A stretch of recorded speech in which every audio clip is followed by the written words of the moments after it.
YTN 라디오 이동의 뉴스 정면 승부 2부 시작하겠습니다. 민주당이 권익위가 통보한 부동산 불법 거래 의혹 12명 의원 명단을 공개하고 자진 탈당을 권유하기로 했습니다. 송영길 대표의 결단이 있었던 것 같은데요. 당 분위기 좀 알아보겠습니다. 서울 동대문구의 의원 더불어민주당 장경태 의원 연결합니다. 의원님 나와 계십니까? 네, 안녕하세요. 장경태입니다. 예, 당 지도부가 12명 의원 명단을 공개하고 자진 탈당을 권유하기로 했는데 당내 분위기 어떻습니까? 일단 저도 오늘 급작스럽게 이런 소식을 들어서요. 전반적인 당내 분위기를 알긴 좀 어려운 것 같습니다. 현재 상황에선 다들 좀 일단 권익위 발표 12명에 대해서도 약간의 이제 놀라움은 있었고요.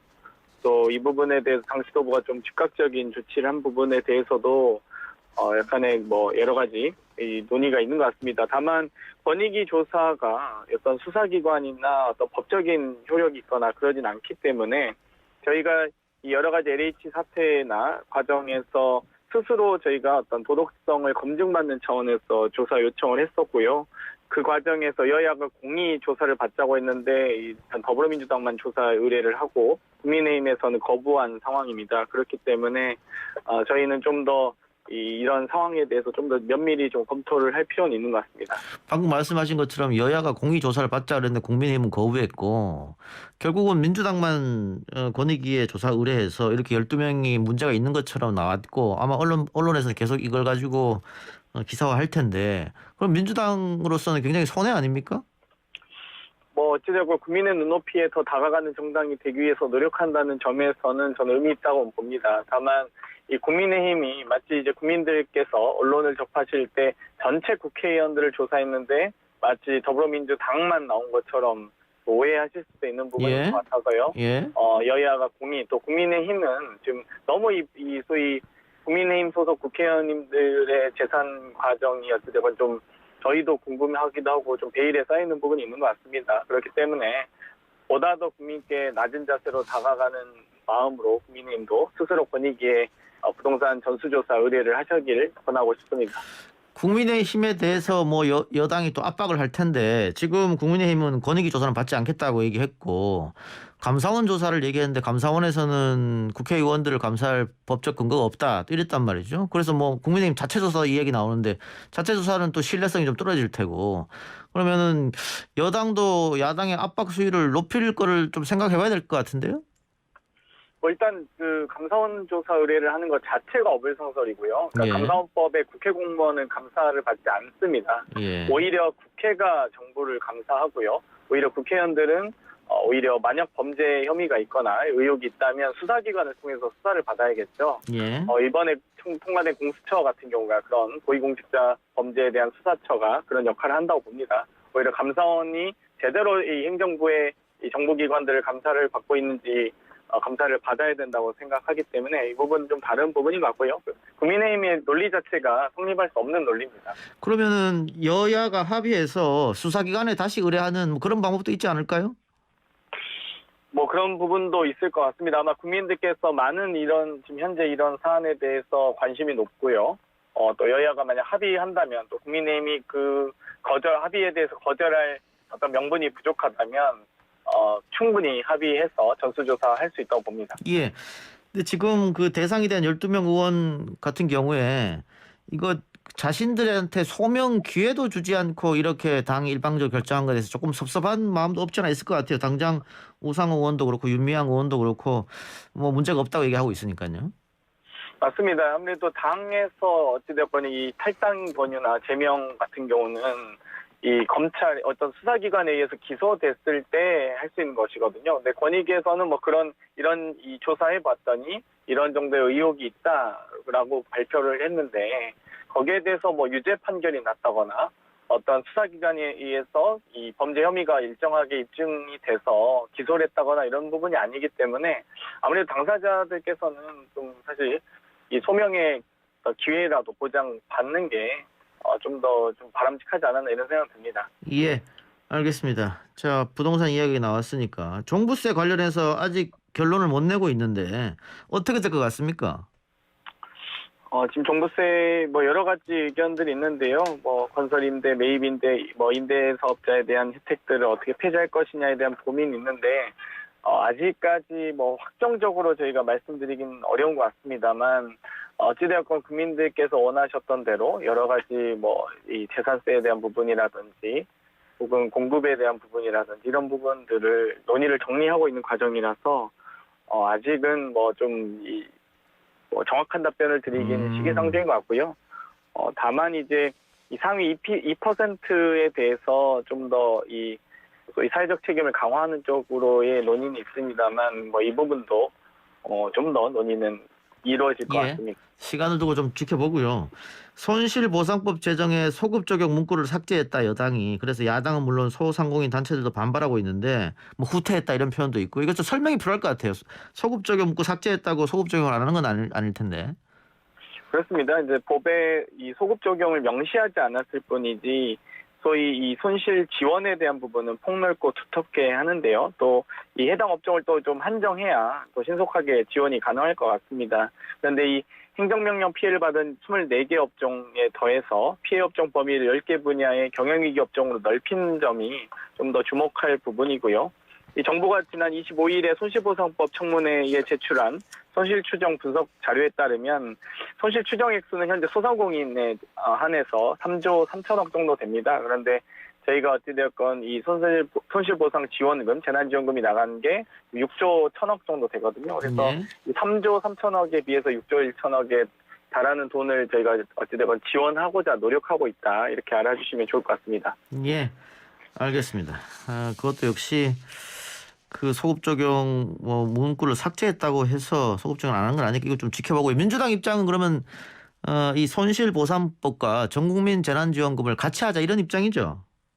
뭐 손실보상과 재난지원이 함께 이루어지면 좋겠습니다만 계속 이 소위 이제 야당에서는 뭐 손실보상에 대한 소급 적용 플러스 재난지원금에 대한 지급에 대해서 이야기는 하고 있지만 실질적으로 저희가 소위 이 개수조정으로 할 수 있는 뭐 이 돈의 예산의 범위는 뭐 10조가 넘지는 않습니다. 아무리 노력해도. 예. 그런 상황에서 무작정 이렇게 주장만 하시는데 국채 발행에 대해서는 또 반대하고 계시거든요. 그래서 이 재원 확보 방안에 대한 대안을 주셔야 뭐 재원 확보가 안 되는데 일단 돈만 달라고 뗐으면 어떻게 주겠습니까? 그렇기 때문에 저희 여야가 좀 함께 이 지혜롭게 고민을 맞대되 야당에서도 좀 더 책임 있는 대안 제시를 해주셨으면 좋겠다 이렇게 말씀드리고 싶습니다. 예. 기재부에서는 일단 뭐 추경은 해야 된다 이런 입장이고 여당도 추경 이야기가 나왔던데 문제는 방금 제가 말씀드린 전국민 재난지원금 같은 경우에 민주당 일각에서는 이번에는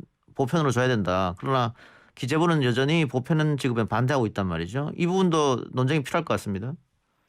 뭐 보편적 지급도 저희가 해봤고요. 선별적 지급도 해봤습니다. 이 부분에 대한 여러 가지 어떤 경제적 효과나 우리 사회에 미친 영향에 대해서 많은 국민들께서 지금 동감하고 계시기 때문에 아마 이 둘 다 아마 병행해서 추진하는 게 좀 더 합리적이지 않을까. 예를 들면 손실보상 부분은 좀 피해 업종에 대해서 좀 더 즉각적으로 지원할 수 있게 한다면, 혹은 전체적인 사회적 분위기와 경기 부양을 위해서 뭐 이 보편적으로 재난지원금을 지급한다거나 여러 가지 이제 좀 더 이 혼합형으로 하는 것도 하나의 방안일 것 같은데요. 그 부분도 어찌됐건 당정 간의 협의를 통해서 논의가 이루어질 것 같습니다. 대체 휴일은 확정되는 겁니까 6월에?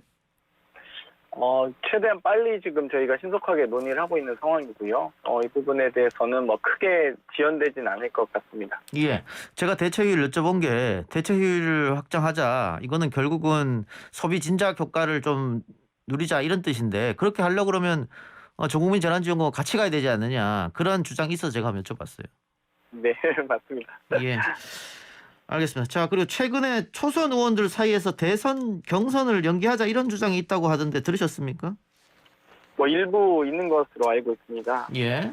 그 논리나 명분은 어떤 겁니까? 뭐 일단 대선 경선 같은 경우는 저희 같은 경우는 여러 가지 이제 측면이 있겠지만 뭐 이 어찌되건 집권 여당으로서 안정적 대선 경선을 관리하고 운영해야 되는 측면이 있는데요. 예. 그러다 보면은 저희 같은 경우는 좀 이벤트 할 만한 또 국민적 관심을 받을 만한 이 좀 요소가 좀 부족한 게 아니냐라는 의견입니다. 예. 또 한편으로 이 소위 야권의 소위 대선 주자 탑3는 국민의힘 후보가 한 명도 없습니다. 예. 소위 윤석열 전 총장, 또 홍준표 무소속 의원, 그리고 안철수 국민의당 대표 아니겠습니까? 예. 그렇기 때문에 저쪽은 뭐 여러 가지 이합 집산 과정이나 뭐 어떤 단일화 과정에서 이벤트들을 많이 이 카드를 가지고 있기 때문에 저희가 그에 비해서 없기 때문에 좀 더 이 대선 승리라는 목표를 위해서 논의할 필요가 있다라는 제안이 있는 것으로 알고 있습니다. 그 제안에 의원님도 혹시 동의하십니까? 뭐 저도 충분히 의견들을 교류하고 지금 경청하고 있습니다. 그러면은 이 건에 대해서는 아직 결정을 못 내렸습니까? 연기해야 된다 아니면 룰대로 해야 된다? 뭐 일단 룰은 명확한 것 같고요. 당원 당규에는 이 소위 180일 전 이 선출 규정과 더불어 당무위원회에서 결정하게 되어 있습니다. 예. 그렇기 때문에 아마 이제 여러 가지 이 당무위원들, 최고위원들, 뭐 여러 의원님들 사이에서의 논의가 활발하게 이루어질 것으로 예상합니다. 예. 제가 이렇게 여쭤본 게 최근에 의원님께서 이재명 지사의 전국 지지조직 민주평화광장에 이름을 올리셔가지고 그러면은 이 지사를 지지하는 거 아니냐? 그렇다면 경선 연기에 반대하는 거 아니냐? 뭐 이런 3단 논법이 완성돼서 한번 여쭤봤어요. 아마 여러 의원님들이 마찬가지일 텐데요.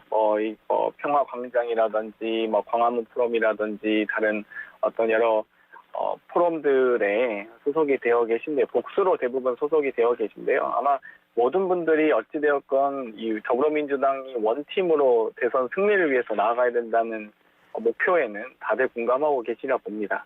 초선 의원들의 모임이 몇 가지 있는데 그 모임에서 혹시 뭐 특정 후보를 지지하자 뭐 이런 움직임이 있나요? 아니면 그런 건 없나요?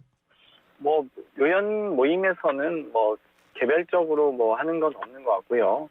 각자 아마 개인적인 어떤 신념이나 소신에 따라서 어떤 대선 후보를 지지하신 분도 있고 아직 결정을 못 하신 분도 계신 것 같습니다. 예. 그 의원님 아직 결정 못 하신 거예요? 네, 곧 알게 되실 것 같습니다. 알겠습니다.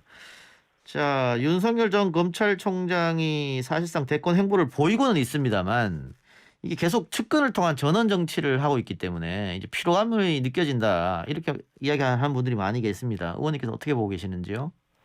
아무래도 윤석열 전 검찰총장 같은 경우는 지금 검찰총장 직후에 지금 정치권으로 직행한 케이스입니다. 그러니까 소위 검찰총장이나 이런 국정원장 같은 사정기관의 장은 퇴임 이후에 정치에 관여하지 않는 일정한 어떤 관례 같은 게 있었다고 합니다. 그런데 이 윤석열 총장 같은 경우는 조금 또 특이하게 검찰총장 임기 직후에 바로 이 정치에 직행하는 것이 아마도 이 조직이나 여러 선후배 검사들 앞에서 좀 민망한 상황이라고 할까요? 그런 측면이 있는 것 같고요. 또 본인도 지금 이 대권이라는 게 어찌됐건 진출하기 전에 출마 선언문이라든지 여러 가지 자신의 정치, 경제, 사회, 문화, 안보와 더불어 여러 가지 사회 가치에 대한 메시지를 던져야 될 텐데요. 거기에 대한 생각이 아직 정리되진 어렵다라고 보는 것이 맞는 것 같습니다. 그러다 보니까 자꾸 이제 측근을 통해서 전원이 나오는데요.